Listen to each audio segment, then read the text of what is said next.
I was absolutely miserable during my time in France. I had so many negative interactions with locals to the point where I canceled my trip early and went back to the Netherlands. The racism and xenophobia is so prevalent and obvious, it's mind-blowing. I remember this one time I was standing outside of a bar with a group of people and I was the only person of color there, and I guess we were kind of blocking the sidewalk. This French woman was so angry, she literally pushed me and only me into the street into oncoming traffic, shouted something in French and walked away. Like, how the fuck do you react to that?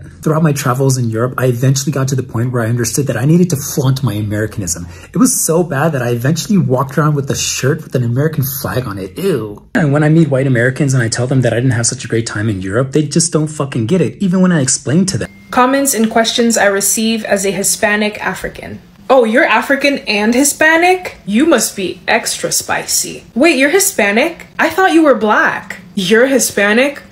You wish your African ass was Hispanic. So you're Dominican, right? Because you're black and you speak Spanish. Wait, I thought Hispanics were like lighter than you. You don't look Hispanic. No, but where did you actually learn Spanish from? Oh, you're Spanish? What part of Latin America are you from? Hi guys, welcome back to our channel. In case you're new here, my name is Maren and I'm Maureen. So you know guys, the most dangerous thing about going to live in or work in Europe as a black person is moving there believing that there is no racism. And this is because most of the time, if you hear incidences, people who live there themselves, this of course kind of people, they will often insist that there is no racism in Europe, and if there is, it is not as bad as what happens in America. Right. And so in today's episode, if you're a black person planning a trip abroad, going to Europe, specifically Spain or Barcelona, yeah, and you want to go there either to visit or to live, I feel like it's important that you watch this video first. But we also have to mention, Maureen, yeah, that these are the personal experiences of the speakers today. You might have traveled there and maybe had a different experience. Let us know in the comment section, yeah? Right, because some of the stories these people are talking about, I cannot imagine as a black person having to live the way these people are living, and it is a daily way of life for you. Right. We have been privileged, of course, to grow in a community where it is predominantly black dominated. So just hearing stories like this from people who live in shared spaces of other races, I don't believe people should be living like this. Anyway guys, we don't want to talk so much. Let's watch the video and then we come back and talk about it. Consider subscribing if it's your first time here, and also let us know in the comment section what is your opinion on this. Let's watch. Hey sis, blessings. Now you are absolutely right about that. While in Spain, I have never felt so safe, y'all. Like, I must say, like, I felt really, really safe. However, I did experience some racism. First of all, when we got off the plane to go and get a taxi cab, the person who was directing us to the taxi, she was like, go to taxi number 3, basically. She was speaking in Spanish. We got to 3 and that driver was like, no, you're not getting in my car. Another driver did invite us to ride in his car, even though he cheated us, okay? I had my GPS on to my hotel the whole time. This dude went around in the loop 3 times before the meter really kicked in and started charging. So he overcharged. And then lastly, I went to the post office to send off a postcard because I like to do that sometimes. And the lady was super extra rude. Thankfully, before I left, we met a beautiful Dominican family and my daughter is in good hands. So thank you. They will never let you forget that you're not from here. And a lot of Spaniards that I see online, they're like, oh, Spain is not that racist, not that racist. I get stared at all the time, every time I leave my house, by anyone. And I'm not talking about like a little extended glance. I'm talking about, like, didn't your parents ever teach you that it's rude to stare? Like, I get stared at in New York too, but it's a different kind of stare here. Like, it's a stare where you know it's because you're black and they're looking at you like you're some kind of alien or something. But it's not just that. I remember I went to a restaurant with my black friend and my Hispanic friend, and I had a reservation. We were on time for the reservation. We came and we were the only people online. A couple other people joined the line after, right? And they got seated before us. And when we did get seated, they took mad long to bring our food.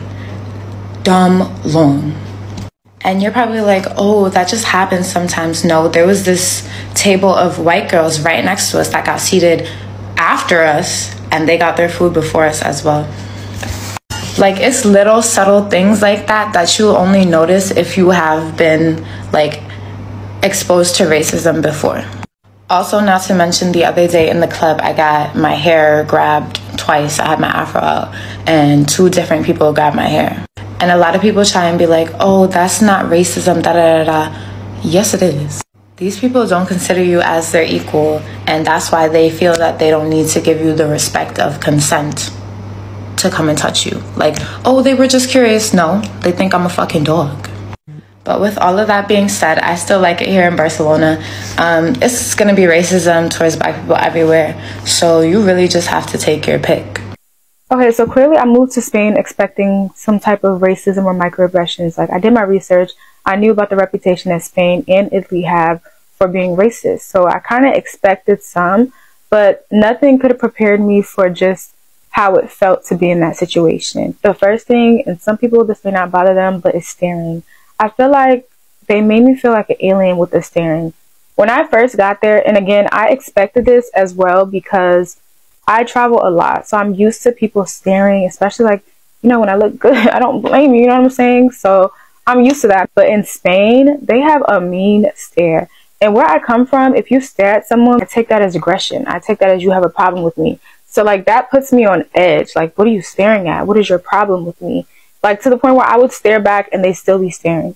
In a lot of places in Spain, when they see an attractive black woman, they just assume that you're a prostitute. So there was a lot of comments that were made, things that were said about me, or even just the way a man would approach me as a black woman was just very disrespectful, and it was very like over-sexualized. I need y'all to understand the level of staring. I worked in a smaller town, and literally on my way, like when I would cross the street, I didn't even have to, like, I could cross the street during the green light.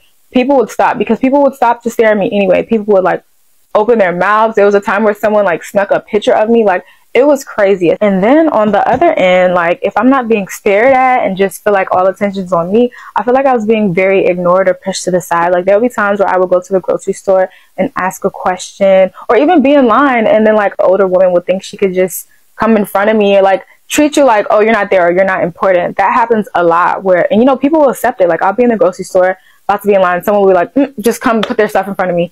And like the clerk or the cashier would just be like, what makes it more frustrating is the fact that I don't really speak great Spanish. Like, my Spanish wasn't enough to stand up for myself. So that's very frustrating. I remember one particular incident where I really felt like this, and I feel like this was blatant racism, but also like it made me feel like ignored or less than. I was on a bus, and normally I get on a usual bus to get to work, but I remember by this time I was having issues at work. So I really wanted to be on time. I didn't want any drama. So I took a different bus so that I would make it to work on time. And normally buses in Spain, or at least in this town, they have the button where you can press when your stop is coming up. I looked and I seen that it didn't have that. So as he was driving, I went up to him. I said, Senor, this is my stop. Like, please, are you stopping here? And he was like, yeah, I stopped there. Like, he was brushing me away. He was like, yeah, I stopped there. Like, go away. And I was like, in my heart, like, please, sir, like, I cannot be late to work. So I decided to be really observant of how other people were getting off the bus. And I mean, he just was stopping at most stops. So most people were getting off. So I was getting nervous. I made sure I sat near him. But then after a while, I noticed people were getting off at the back of the bus only, which is usual. So I was like, all right, let me sit towards the back as my stop comes up. And a few stops before mine, this woman got up, like she just stood up by the door, and then he like opened it. So I was like, cool, maybe if I stand up, that will let him know. So as my stop is coming up, I stand up, I do this to him. Like, I see him looking at me through the mirror, and I'm like pointing, like, you know, remember me or whatever. Drives right through my stop. And I mean, I knew that I wasn't tripping because other people on the bus were looking at him like, oh, you didn't stop. But no one stood up for me though. Mad people just like looking like, ooh, no one says nothing. So I'm just like, true. And then this is how I knew it was blatant racism. An old man stands up. He stops at the next stop. I'm so in shock that I didn't even get off the bus, because keep in mind, that would have had me closer to work. I'm just sitting here in shock, like, there's no way this is happening to me. I even sat back down because I was just so in shock. Another woman stands up. He instantly stops. And he stopped at a place that wasn't even a bus stop for her. Like, he just stopped. So I'm like, are you kidding me? So I'm just sitting there, like, pissed off. Like, at this point, this is the one thing that really sent me over the edge, especially because, like, I talked to you before. You know what I'm saying? I'm seeing other people stand up. Like, this is crazy. So literally the next stop, I got off the bus, y'all. I literally tore up. I broke down crying because literally I was going through it at work. But now me explaining to my job that like I'm late again because the bus driver was racist. And then I also already talked about this, but I went through like blatant racism as well and discrimination when finding an apartment in Spain. And a lot of people try to invalidate what I went through by saying like it's hard to find an apartment, especially if you're a foreigner in general. And I understand that, but what I need people to understand is that I got an apartment, but when we sent pictures of our passports as 3 Black women, suddenly the landlord changed his mind. Like even in the video that I'm responding to right now, I went to the Sevilla Cathedral with my roommate, and when we went, it was free for residents. So when you buy tickets, there's different options, and we bought resident tickets, which are free. And the lady was sitting there arguing with us that there's no way that we're residents. Keep in mind, we have resident cards right there.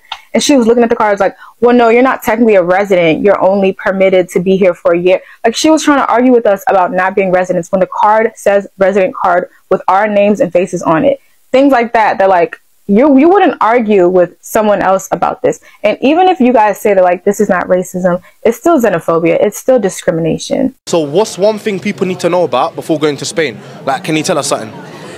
It's nice to go to Spain on holiday. Don't go there to live. Why? If you're a minority, it doesn't go very well. Elaborate, man, elaborate. What do you mean by minority? If you're Black, Asian, anything? Anything. It is a very racist country, unfortunately. They're very far behind. They don't know any of the protests or anything going on. Okay. Sorry, what's going on? Sorry? No, you're not with me.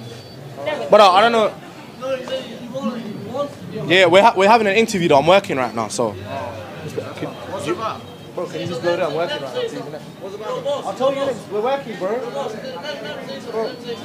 Bro, I'm working. It's my. Bro, Bro, please, can you stop disturbing me? If you were thinking about moving abroad to teach English in Spain, don't. And here's why. I've been living abroad in Spain now for 3 months, and it's been a nightmare. Spain is known for a very strict bureaucracy. Well, what does that mean? That means there's a lot of red tape and procedures that you need to follow in order to be legal and not in trouble in Spain. A perfect example of the bureaucracy is submitting all of your documentation to get paid on time, and they don't pay you for 3 months. And this is particular to the language exchange to be an English language assistant.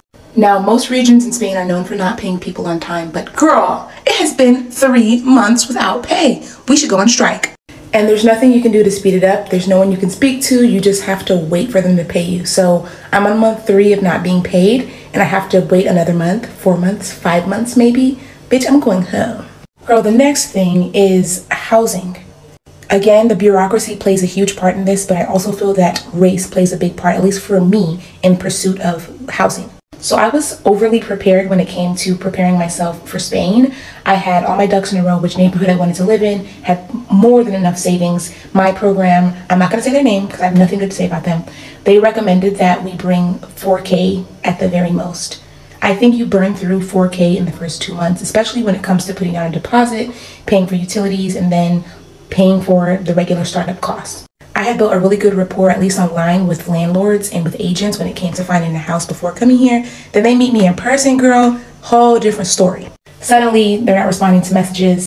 Now it's an issue of me having indefinite work here, even though the rest of my non-Black peers got housing just fine. Now, if money is the issue, I even offered to pay maybe 50 or 100 euros above the asking price every month.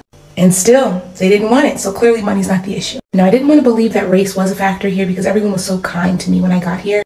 But my local friends, they explained to me that's a huge issue. They'll be smiling in your face, but they don't want to actually tie financial bundles with you, you know? So I remained unhoused for over a month and had no support in doing that. Plus, they haven't paid me. And then comes the bureaucracy. You can't get an apartment without a Spanish bank account. You can't get a Spanish bank account without an apartment. You can't get a phone without an apartment. You can't get an apartment without a phone. So it's like really a lot of red tape. And besides all of that, girl, the food is nasty. They talk all that rah-rah about paella. These people do not season their food. And it's like an elitist thing. Like, They think. Keep getting asked this question. The answer is yes, of course it is. Personally, I found that it's more about colorism than racism itself. If you look like Camila Cabello, you're totally fine. Like, you'll probably blend in. But if you have like darker skin or you look like really POC, then you'll definitely stick out and you might experience some issues. The main thing that stick in my head are the time I was told to go back to my country in a burshka. My friends and I have been asked for our ID and our co-working space, even though we've been working there for so many months. I've even had a close friend tell me that I'm getting dark, but with like a really negative tone, which just shows that, you know, they just value lighter skin there. Honestly, it's everywhere if you look for it, but it's the same as any other country. Personally, I would not let that dissuade you from traveling here. I'm living here, and if someone treats me bad, I just assume it's because Spain has bad customer service. So guys, welcome back. Let us know what you think about the videos we just played. You know, I used to still do watch videos of how YouTubers from maybe Africa or America would go to China and then they'd get people who stare at them, you know, and in that case you kind of do understand, because a lot of Chinese people, they're not exposed like that, because just the other day, not only Chinese, also a lot of not European but Asian countries, like Korea, Japan, right? They're not used to seeing black or living amongst black people. Exactly. So they don't really come across black people a lot. So you give them the grace, because even their social media apps, they're separated from the normal, you know, they're kind of sheltered. Yeah. I normally find it surprising that, but then again, I'm not surprised. Good for them, yeah.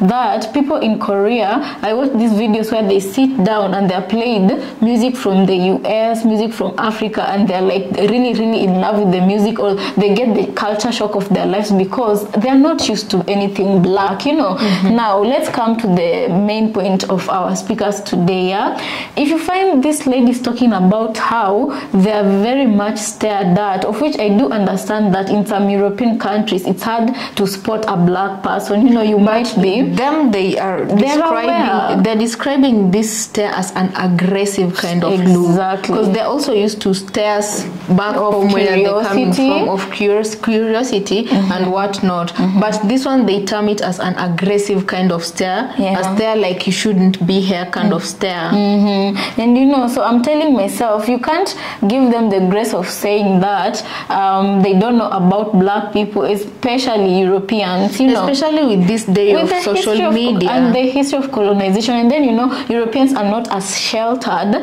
as Asian people, you know, as Chinese people, as Korean people, you know, they're not as sheltered. So you do know that black people exist. And you know, there are some certain incidences that our speakers today have described. Like, for example, the black American woman who was told to go into a specific taxi, and that man refused to carry them and pointed them to a different taxi, you know. And I'm telling myself, this person, if you ask, can they give a genuine reason as to why they're refusing? Money is money, you get what I'm saying? It doesn't matter from the color of the person it's coming from, you know. So if you ask a legitimate reason why you're refusing to carry a person, I'd understand if you refuse to carry a person and say that they're drunkards, you don't want someone vomiting in your vehicle, you know, that I would understand. But someone who looks even decent, understand if someone says, I don't want to carry this person because maybe I've seen something that, you know, but you have no proof the one who you're denying access to your car has any kind of criminal history, or is a drunkard, or has done anything in general. And these are the very same people, sad to say,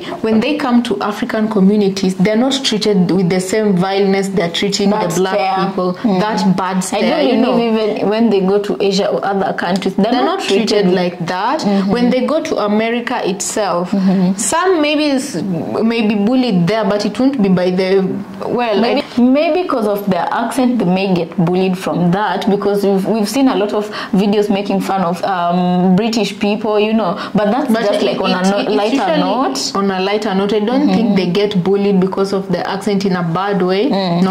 And then let's talk about something else they talked about, the housing situation, how the people who look like this are refused to be rented for apartments just because you send in your passport or whatever that has your picture, and then all of a sudden they can't rent to you, you know. And you'd think when people normally say that in racism, in America, the racism cases is worse there. I feel like it's only because America is open about their issues. America is an open. They speak about their issues so and it's in you your kind of know what's going on there. But in Europe, because of their culture of denying it exists, you know, you don't hear so many stories about it, about racism from that other side. That's why people tend to think that there is no racism there.